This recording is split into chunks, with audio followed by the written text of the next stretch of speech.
क्या आप लोगों ने कभी पाट साग बनाए फ्रेंड? अगर नहीं बनाए तो आज की रेसिपी आप लोग के लिए बहुत ही ज़्यादा ज़बरदस्त होने वाली है। पाट साग एक यूनिक किस्म की साग है जो कि सीज़न में आते हैं और बहुत ही ज़्यादा फ़ायदेमंद होते हैं। और इस साग को पहले धोया जाता है, उसके बाद इसकी कटिंग होती है। क्यों इसको पहले धोते हैं वो भी मैं आपको बताऊँगी। कम से कम 4 से 5 बार खुले बर्तन में आपने इस तरीके से ज़्यादा पानी डाल के धोना है। और इसके बाद इसको कहीं ऊंची जगह पे आपने टांग के रखना है तकरीबन आधा पौना घंटे के लिए, ताकि अच्छे तरीके से ये ड्राई हो जाए, इसके अंदर एक कतरा भी पानी नहीं हो। यहाँ पर साग को तकरीबन मैंने आधे घंटे के लिए लटका दिए थे फ्रेंड, और ये धुल चुके हैं। अभी हम इसको दोबारा नहीं धोएंगे। इस साग की यही एक ख़ासियत है कि इसको पहले धोया जाता है, बाद में नहीं। असल में वजह ये होती है कि इस साग के अंदर इतना ज़्यादा लेसपन होता है कि इसको बाद में अगर आप धोएंगे तो संभाल नहीं पाएंगे फ्रेंड। जैसे एलोवेरा के अंदर से निकलते हैं लेज़ी, उसी तरीके से ये बहुत ज़्यादा लेज़ी होते हैं। और इसके बहुत ज़्यादा फ़ायदे हैं। जिनकी घुटनों में दर्द है और आंख कमज़ोर है उनके लिए बहुत ज़्यादा मुफीद हैं फ्रेंड। ये सीज़न में ही आते हैं और सीज़न के जो चीज़ आते हैं वो बहुत ज़्यादा फ़ायदेमंद होते हैं।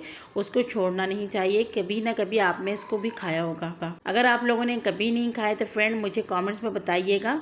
और ये आपको पाट साग के नाम से ही मिल जाएंगे। पकाने के तरीके बिल्कुल बेसिक हैं, और जो इसके काटने के तरीके फ्रेंड इसी तरीके से जैसे हम नॉर्मल साग के पत्ते ले लेते हैं, और बस इसको आपने छुरी की मदद से बिल्कुल बारीक बारीक कटिंग कर लेनी है। जितना आप इसका फ़ाइन कटिंग करेंगे ये इतनी ही ज़्यादा मज़ेदार बनती है फ्रेंड, क्योंकि ज़्यादा बड़े बड़े जब होते हैं तो उसका टेस्ट मज़ा नहीं देता है। तो जितना हो सके आप इसको फ़ाइन कटिंग कर लें। मुझसे भी जितना हो रहा है मैं उस तरीके से यहाँ पे कटिंग कर रही हूँ। और ये बहुत ज़्यादा फ़ायदेमंद है। जिनके जिस्म में दर्द है, हड्डियों में दर्द है, जोड़ों में दर्द है, आँख कमज़ोर है फ्रेंड, उनके लिए बहुत ज़्यादा मुफीद है। तो वो लोग ज़रूर इस रेसिपी को ट्राई कीजिए। तो बस यहाँ पर देखिए मैंने साग काट लिए हैं, और इसी तरीके से बाकी के सारे सागों को यहाँ पर कटिंग कर लूँगी। तो फ्रेंड ये देखिए हमने सारे साग काट लिए और माशाल्लाह बिल्कुल अच्छे से मैंने यहाँ पर फ़ाइन कटिंग कर लिए। तो आप भी इसी तरीके से कर लीजिएगा, या इससे ज़्यादा फ़ाइन कर सकते हैं तो आप वैसे कीजिएगा। तो बस फ्रेंड ये हमारे साग तैयार है। इसको हम जब पकाएंगे इसके अंदर एक कतरा पानी का यूज़ नहीं होगा, क्योंकि मैंने आपको पहले ही बता दिया ये बहुत ज़्यादा लेज़ी होते हैं। कुछ बेसिक से मसाले इसके अंदर शामिल करेंगे। तो बस फ्रेंड जैसे हम नॉर्मल साग वगैरह बनाते हैं उसके लिए जो जो चीज़ इस्तेमाल करते हैं वही चीज़ इस्तेमाल करेंगे। 2 बड़े साइज़ के प्याज स्लाइस में कटिंग कर लिया है। 2 टमाटर है, इसको भी मैंने छोटे छोटे पीसेस में कटिंग कर लिए हैं। और फ्रेंड यहाँ पर हरी मिर्ची जिसे मैंने बीच में से 2 टुकड़े कर लिए, और ढेर सारे मैंने हरी मिर्च लिए हैं क्योंकि सारा स्पाइसेस हम हरी मिर्चों से देंगे। 2 अदद हमने लहसुन की जवें बिल्कुल बारीक चॉप कर ली। तो फ्रेंड इसको हम बनाएंगे झींगे के साथ, और झींगे के साथ बहुत ही मज़ेदार बनती हैं। अगर आप लोग झींगे पसंद नहीं करते हैं तो एक बार ऐसे बनाकर देखिएगा, आप लोग फ़ैन हो जाएंगे। इसको साफ़ करने की तरीके मैंने अपने चैनल में पहले अपलोड किए हैं, ऊपर आई बटन में भी मैं दे दूँगी, आप लोग वहाँ से देख के वॉश कर लीजिएगा। चलिए इसको बनाना स्टार्ट करते हैं। सबसे पहले यहाँ पर आपने कोई खुला बर्तन लेना है ताकि इसको पकाने में आसानी हो जाए। फ्लेम को ऑन करेंगे और आधे कप से ज़्यादा यहाँ पर ऑयल डालेंगे। ऑयल को यहाँ पर गर्म कर लेंगे और इसके अंदर हम प्याज शामिल करेंगे। फ्रेंड मैं यहाँ पे स्टेप बाय स्टेप जैसे डालूंगी आप भी उसी तरीके से डालिएगा, आपकी रेसिपी बहुत ही ज़्यादा मज़ेदार बनेगी। तो प्याज डालने के बाद 1 मिनट हाई फ्लेम में हम इसको पकाएंगे ताकि प्याज हमारा हल्का सा सॉफ्ट हो जाए। तो मेरी रेसिपी अच्छी लग रही है तो प्लीज़ लाइक कर दीजिए, और मेरे चैनल में नए हैं तो सब्सक्राइब भी कर लीजिए, बेल आइकन को ज़रूर प्रेस कीजिएगा। तो देखिए प्याज यहाँ पर हमारा हल्का सा सॉफ्ट हो गया। तो लहसुन डालेंगे फ्रेंड। तो आप देख सकते हैं मैं स्टेप बाय स्टेप डाल रही हूँ। लहसुन और प्याज को तकरीबन 2 मिनट तक हम यहाँ पर मीडियम फ्लेम में भूनेंगे ताकि लहसुन से बहुत ही अच्छी सी खुशबू आ जाए।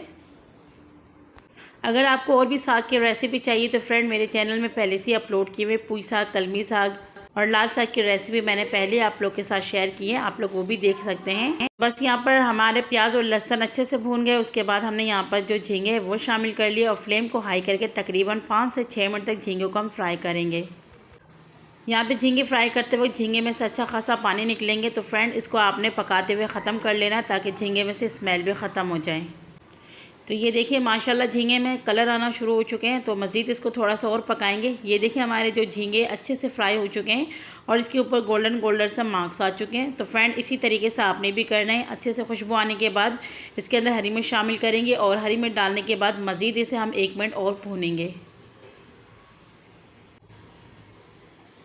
प्लीज़ मेरे चैनल में नए हैं तो सब्सक्राइब कर लीजिए फ्रेंड। बहुत मज़े की रेसिपी मैं आप लोग के साथ शेयर करूँगी जो देखकर आपको बहुत मज़ा और टेस्ट आने वाला है। अब यहाँ पे 1 से 1.5 मिनट बाद हम डालेंगे टमाटर, और टमाटर डालने के बाद भी थोड़ा सा इसको हम भूनेंगे ताकि टमाटर हमारे यहाँ पे सॉफ्ट हो जाए। टमाटर यहाँ पे सॉफ्ट हो गए, थोड़ा सा हमने पानी शामिल कर लिया और बस 2 से 3 मसाले शामिल करेंगे। फ्रेंड यहाँ पे ज़्यादा मसाले हम ऐड नहीं करेंगे। 1 टीस्पून नमक शामिल करेंगे, हाफ़ टी स्पून लाल मिर्चों का पाउडर शामिल करेंगे और 2 से 3 चुटकी फ्रेंड देख सकते हैं बहुत ही मैंने यहाँ पे टच दिया है, हल्दी पाउडर शामिल करेंगे, ज़्यादा नहीं डालिएगा। बस हमने थोड़ा सा झींगे में कलर देने के लिए हल्दी पाउडर डाला है। हाफ़ टी स्पून धनिया पाउडर डालेंगे और बस इसी मसाले में हम इन तमाम चीज़ों को अच्छे से भून लेंगे ताकि टमाटर वगैरह अच्छे से यहाँ पर गल जाए और मसाले बहुत ही अच्छे से भुन जाए।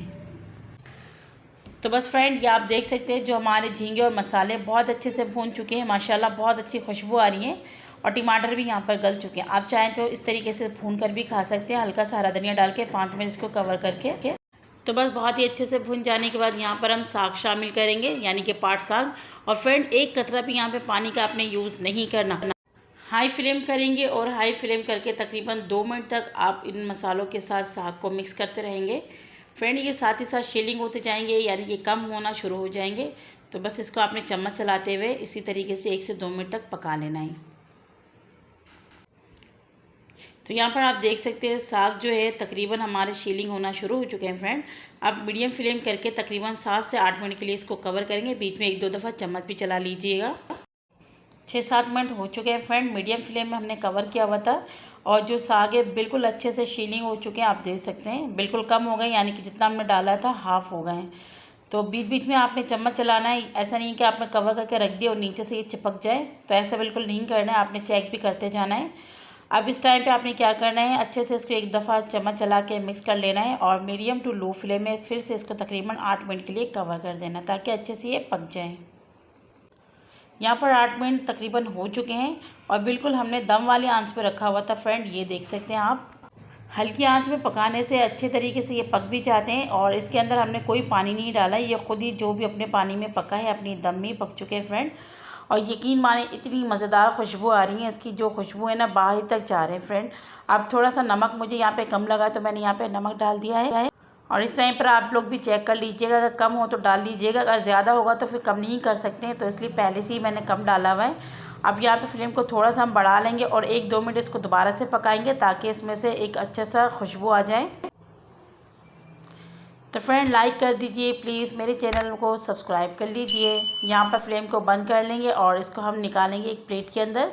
फ्रेंड इसका जो फाइनल लुक है वो आप लोग के साथ मैं ज़रूर शेयर करूँगी, तो चलिए इसका फाइनल लुक भी मैं आपको दिखाती हूँ। तो माशाल्लाह फ्रेंड हमारा जो पाट साग और झींगे की मज़ेदार सी रेसिपी बिल्कुल तैयार है और खुशबू बाहर बाहर तक जा रहा है। आप इसे चावलों के साथ भी खा सकते हैं, रोटी की चपाती के साथ भी खा सकते हैं, हर चीज़ के साथ बहुत ही मज़ेदार लगती हैं। फ्रेंड मेरी रेसिपी एंड तक देखा करें और जितना हो सके फैमिली मेम्बर्स के साथ शेयर करें और प्लीज़ लाइक ज़रूर कर दीजिए, स्किप करके बिल्कुल नहीं देखा करें। आप लोग के प्यार होते हैं और कमेंट ज़रूर किया करें, ये आप लोग की तरफ से मोहब्बत होते हैं, हमारी हिम्मत अफजाई होती है। दुआ में याद रखिएगा, इसी तरीके से बने रहिएगा। अल्लाह हाफ़िज़।